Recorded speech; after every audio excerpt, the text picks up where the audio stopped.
Hi friends, మా mummy మిరపకాయల bajji curry చేస్తుంది.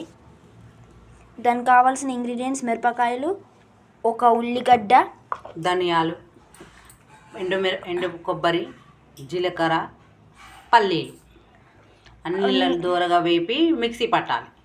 చింతపండు కూడా వేయాలి మిక్సీలో. తర్వాత ఇట్లా గ్రేవీ అవుతుంది.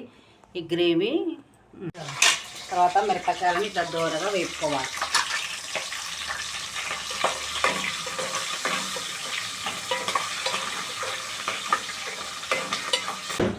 కొంచెం ఆయిల్ పోసుకొని జీలకర్ర వేయాలి ఫ్రెండ్స్.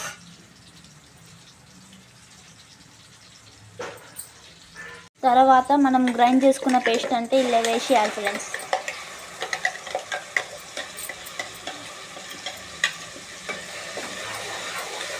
ఇట్లా మిక్స్ చేసుకోవాలి. కొంచెం స్టవ్ని మీడియం ఫ్లేమ్లో ఉంచుకొని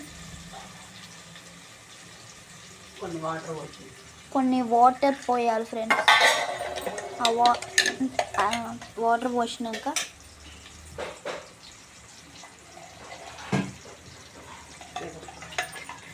ఇట్లా వాటర్ పోసుకోవాలి ఫ్రెండ్స్. మొత్తం ఇట్లా మిక్స్ చేసుకోవాలి. మొత్తం మిక్స్ చేసి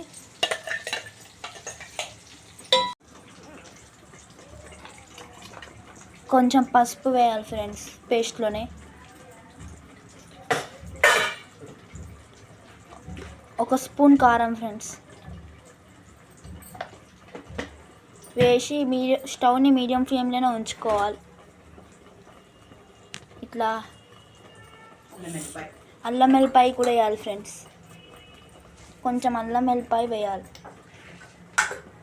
కావాలంటే కొంచెం కారం వేసుకోవచ్చు ఫ్రెండ్స్. మళ్ళీ టేస్ట్ చూసుకొని కొంచెం ఉప్పు